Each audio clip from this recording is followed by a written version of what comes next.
Hello दोस्तों, मैं doctor रश्मि त्रिपाठी आपका अपने चैनल लव फाइटर्स अकेडमी में स्वागत करती हूँ।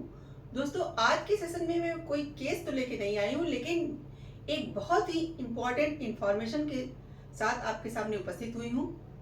जैसा कि आज के इंफॉर्मेशन में मैं आपको यह बताने वाली हूँ कि अगर कोई पर्सन आपके खिलाफ पुलिस में झूठी एफआईआर कर दे या फिर झूठा कोई रिपोर्ट वगैरह लिखा दे, तो आप उससे अपना बचाव कैसे कर सकते हैं। तो आज की सेशन में हम लोग जो हमारा तीनों क्रिमिनल लॉज 1 जुलाई 2024 से लागू हुआ है, तो उसके अकॉर्डिंग भी समझेंगे कि क्या जो है चेंजेस हुए और इस नए कानून के तहत हम अपना बचाव कैसे कर सकते हैं झूठे एफआईआर से, और उसके साथ साथ पहले जो हमारा कानून था उसमें क्या रोल थे। तो चलिए हम लोग अपना सेशन स्टार्ट करते हैं और झूठे एफआईआर के खिलाफ आपको कैसे बचाव करना है यह बात को विस्तार से जानते हैं। जैसा कि मान लीजिए कोई पर्सन किसी रंजिशवश या फिर आपको यूं ही फंसाने के लिए आपके खिलाफ कोई पुलिस केस से झूठा एफआईआर करा देता है, या क्या करता है या फिर झूठे कोई भी रिपोर्ट वगैरह लिखा देता है, तो आप उससे कैसे बचोगे। तो वहां पे आपको डरने की जरूरत नहीं है। जो हमारा नया कानून आईपीसी की जगह बीएनएस बन के आया है, उसके सेक्शंस कुछ ऐसे हैं जो हमें इनसे बचाव के लिए बताते हैं। तो जैसे मान लीजिए कोई पर्सन आपको सबसे पहले झूठी जो है एफआईआर आपको पुलिस के सामने जाके करा देता है या फिर कोई झूठा रिपोर्ट कर देता है, तो आप वहां पे क्या करोगे। तो जैसे ही पुलिस के सामने कोई झूठी एफआईआर कराता है और वो कितने मतलब जो केस रहता है वो कितना 3 से 7 साल की सजा वाला केस रहता है। तो 3 से 7 साल की जो सजा वाला केस होता है उसमें हमारा जो बीएनएसएस बन के आया है, भारतीय नागरिक सुरक्षा संहिता, जो अभी बना है, नया जो क्रिमिनल लॉ आया है, उसमें उसका सेक्शन जो 173 है, उसमें एक बात बताई गई है कि पुलिस को अगर ऐसा लगता है कि कोई भी एफआईआर या रिपोर्ट झूठी है, तो उसको 14 दिन का जो है इन्वेस्टिगेशन करने का जो है मिलता है टाइम। यानी एफआईआर को आप रिपोर्ट को आगे बढ़ाने या और भी जो कार्य है उसको करने से पहले 14 दिन का समय दिया जाता है, और उस 14 दिन के समय में पुलिस जांच पड़ताल करेगी कि क्या यह केस सच में बन रहा है या झूठा है। तो वो 14 दिन जो है उसमें आप अपना बचाव कर सकते हैं। आप पुलिस को सब बातें बताइए कि मैं किस तरह से सही हूं, जो पर्सन ने आपको झूठा फंसाया है आप उसके खिलाफ एविडेंस दीजिए कि देखिए सर, मैंने जो है ये गलती नहीं किया है, इसने जो केस लिखवाया, जिस दिन का केस था मैं उस दिन था ही नहीं, मैं कहीं गया था।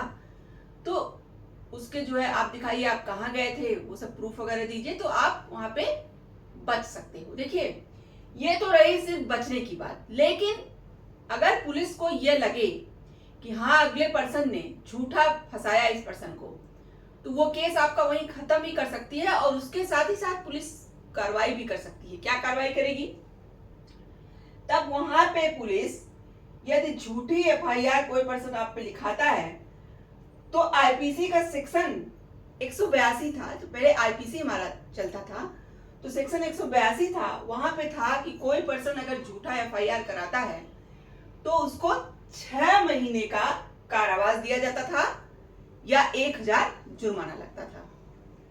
तो देखिए, अगर झूठा एफआईआर कोई पर्सन करा रहा है तो आप उसको क्या होगा, आईपीसी के तहत तो उसको 6 महीने का कारावास और 1000 का जुर्माना, या अलग अलग था या दोनों एक साथ कोर्ट लगा सकती थी।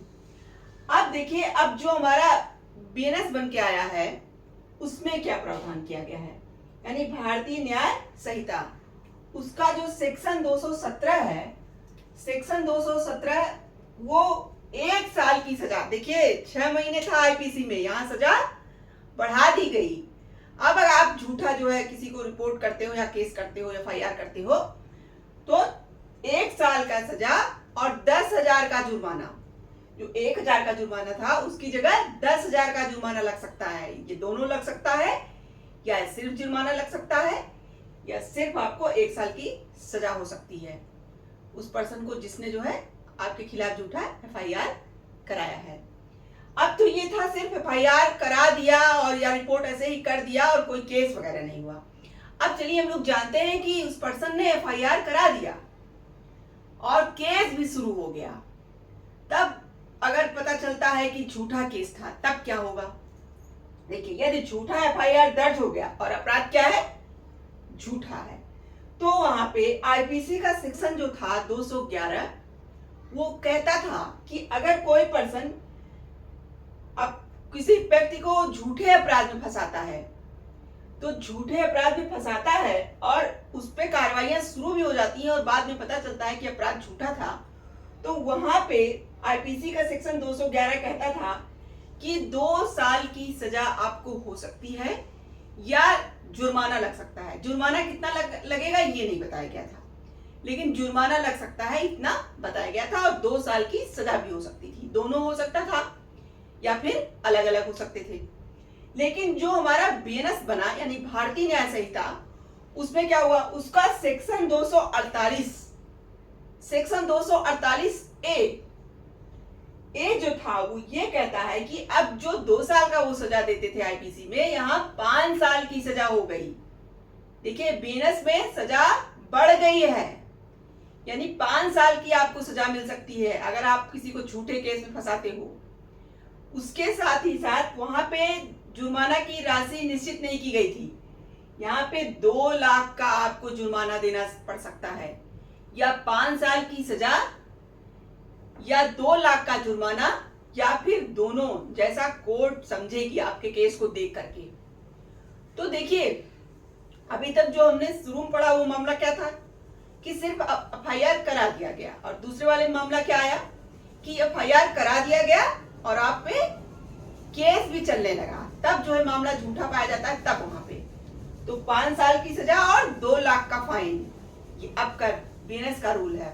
अब चलिए हम लोग देखते हैं यदि झूठी एफआईआर में अपराध कैसा है? गंभीर अपराध है। अपराध किस तरह का है? एक बहुत ही गंभीर अपराध है, जैसे कि जिसमें सजा क्या है? 10 साल से ज्यादा की सजा हो सकती है, या आजीवन कारावास हो सकता है, या मृत्युदंड तक दिया जा सकता है। ऐसे गंभीर जो है अपराध में आपने पर्सन को फंसाया है, तो वहां पे क्या होगा?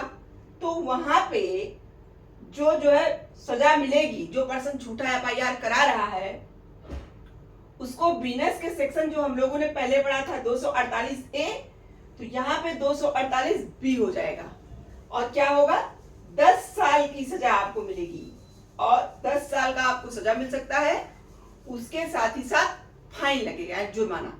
देखिए, यहाँ पे गंभीर अपराध में जुर्माना नहीं बताया गया, लेकिन हाँ, जुर्माना जो पहले हम लोगों को बताया गया था 2 लाख वाला, उससे ज्यादा ही होगा, क्योंकि जब कम सजा मिलती थी तब आप एफआईआर अगर आपका झूठा होता था, यानी कि आप उसको फंसाते थे जब, तो 2 लाख का फाइन था। तो अब जो गंभीर अपराध में आपने पर्सन को फंसाया है, तो वहां 2 लाख से ज्यादा ही तो फाइन लगेगा। हाँ, यहाँ मतलब निश्चित राशि नहीं बताई गई है, लेकिन मतलब एक दिमाग की बात है, आप सोचिए। तो ये तो वही हुआ ना कि 2 लाख वहां लग रहा था, तो यहाँ 2 लाख से ज्यादा ही लगेगा। तो देखिए, अब जो हमारा नया कानून बन के आया है वो कितना कठोर हो गया है। अगर कोई पर्सन आपके खिलाफ झूठा एफआईआर करता है, झूठे गंभीर आरोपों में आपको फंसाता है, तब आपको डरने की बिल्कुल जरूरत नहीं है। उसके खिलाफ अगर जांच होगी, वो पकड़ा जाएगा, तो उसके ऊपर कार्रवाई की जाएगी। तो हम लोगों ने देखिए 3 चीजें यहाँ पे समझा। क्या क्या? एक तो हम लोगों ने ये समझा कि अगर कोई पर्सन झूठा एफआईआर ऐसे रिपोर्ट कर दे और आपके ऊपर केस चालू ना हो, मतलब अभी सिर्फ उसकी जांच वगैरह चल रही है, तो उस दौरान भी आप तो बचोगे ही, वो पर्सन जिसने आपको फंसाया है वही खुद फंस जाएगा। तो उसके लिए हमने आपको बताया कि 1 साल का जो हमारा बीएनएस है उसमें 1 साल के सजा का प्रावधान और 10,000 रुपए जुर्माना की बात की गई। और दूसरा हमने बताया कि यदि झूठा एफआईआर आपके ऊपर कराया और क्या हो गया, आपके ऊपर जो है केस वगैरह चलने लगा, तब अगर मामला आप झूठा साबित कर देते हो, तब वहां पे क्या होगा? तब जो है बीएनएस के 200 सेक्शन 248 ए के तहत 5 साल का जो है उस पर्सन को सजा और 2 लाख का फाइन देना पड़ेगा। और तीसरा हमने आपको बताया, गंभीर अपराध में एक पर्सन कोई आपको फंसाता है, तो जब आप मुकदमा झूठा साबित करोगे तो फिर वहां पे आपको 248 बीएनएस सेक्शन के बी के तहत 10 साल की सजा और जितना कोर्ट निर्धारित करेगी 2 लाख से ज्यादा की आपको उस पर्सन को फाइन देना पड़ सकता है। तो ये था देखिए झूठा FIR करने पर आप अपना बचाव कैसे करोगे। तो देखिए यह जो हमारा नया कानून बन के आया है वो पहले के कानून से झूठे केसों में बहुत कठोर सजा का प्रावधान कर दिया गया है। यानी कि पहले जो सजा थी वो सजाएं अब बढ़ा दी गई हैं। तो अब झूठे FIR करने वालों की यहाँ पे खैर नहीं होगी। अगर झूठा मुकदमा पाया जाता है तो उनको जो है ये सब बीएनएस के तहत सजा मिल जाएगी। देखिए IPC में भी बताया गया था अगर कोई झूठा केस या FIR करता है तो, लेकिन बीएनएस में उसको क्या हो गया, बढ़ा दिया गया उस सजा को। तो ये था आज का हमारा पूरा मुद्दा। तो देखिए आशा करते हैं कि आपको ये बात अच्छी से समझ में आ गई होगी कि अगर कोई पर्सन आप पे झूठा FIR करता है तो आपको डरने की कोई जरूरत नहीं है। आप जो है सबसे पहले जो है एक अच्छे वकील से सलाह लेकर के ये झूठे केस से आपको कैसे बचना है, इससे आप आसानी से बच सकते हो। तो आशा करते हैं कि आज की इंफॉर्मेशन आपको अच्छी लगी होगी। आप मेरे चैनल को लाइक कीजिए, सब्सक्राइब कीजिए, शेयर कीजिए और बेल आइकन को दबाइए, जिससे ऐसे ही नए नए जानकारी उसमें आपको अवगत कराती रहूं। तो थैंक यू वेरी मच।